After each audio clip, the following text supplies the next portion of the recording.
Well, here they are, Marilyn Manson, Twiggy Ramirez, and Madonna Wayne Gacy. And you call yourselves, you're Marilyn Manson because? Because that's my name. Twiggy? Uh-huh. And Madonna Wayne Gacy? Yes. You're not going to help us understand the... Oh, you want to understand where the name came yeah. from? I've always watched talk shows. I haven't got to watch yours very often, though. I watch more of the trashier ones, but I found that Marilyn Monroe and Charles Manson, about 5 years ago, when I thought of this, were the two most memorable people from the 60s. I thought it was interesting that things like talk shows put them on the same kind of celebrity status.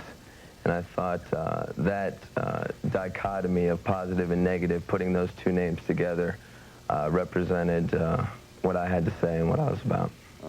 You wanted that. Well, first of all, I want to say how sorry I am for the parents. And second of all, to the young people, I think it's probably a wonderful way to feel involved and to be part of something.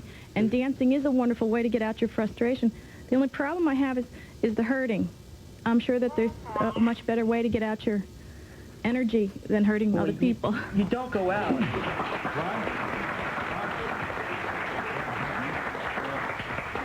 In response to that, you don't go out intentionally to hurt anybody. If somebody gets hurt in the process, then so be it. That's just comes with the territory. But you don't actually go into the pit and say, yeah, well, look at that guy. Maybe I'm going to go bust his nose. That's not how it works. That's not how it happens. Exactly. Yeah. It's random. Exactly. You're not at anybody. You're just getting out what's inside you. Right. Exactly. You're not aiming at anybody in particular. Yes. Mr. Manson, may I call you Mr. Manson? You sure?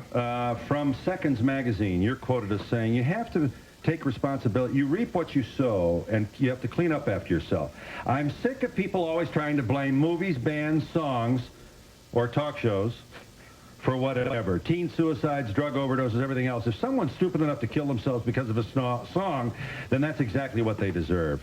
They weren't contributing anything to society. It's one less effing idiot in the world. There's too many people. If more people killed themselves over music, it wouldn't disappoint me.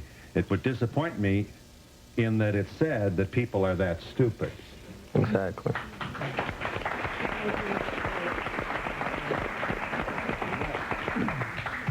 I want to know why it is that all of you seem to have satanic signs all over you, and what is it that makes... Does this music cause you to do what you do? Is that directed at us or the parents? That's funny. Twiggy? That's your little Does the tape music recorder? cause us Okay. to do what we do? We cause the music to do what it does, I think. Yes. I think that moshing is a sign of what Christians would call the apocalypse. Great gnashing of teeth. It's, you know, the culture is just getting more and more destructive, and I think this is just a sign of the times. Yeah. And I didn't invent it, you know? No, you didn't. In fact, you look a little like Alice Cooper. Would any of the moshers know how many deaths have occurred? Well, the Mitchells are only too painfully aware of one. I don't know of any other. This is the first I've ever heard of, and one at Woodstock. Well, but we have a broken back over here. Woodstock, too, featured moshing, didn't it? Absolutely. That was the biggest pit in the world, and it was great. There's also a difference between the moshing, I think, which isn't as violent as stage diving. I think stage diving tends to be ignorant. If you're going to jump off a stage, you can only expect to get hurt. We try and discourage people from even coming on the stage, because that's my place of business. If you come where I'm doing my business, then you should plan on doing business, or you're going to get hurt. Well, doing business, in other words, if they come up on the stage... There's a lot of heavy instruments and things like that. If you're coming up there, you're going to get hurt. There's a good chance. You know, we try and discourage people from coming on the stage. Right, how do you do that? We make an announcement before the show. But if somebody comes up on the stage, they're likely to be... Well, the bouncers shove them back out, and that's how so they do end up you. getting hurt all the time. Well, Yeah, so- I do, too. If they hit me, I'm going to hit them back.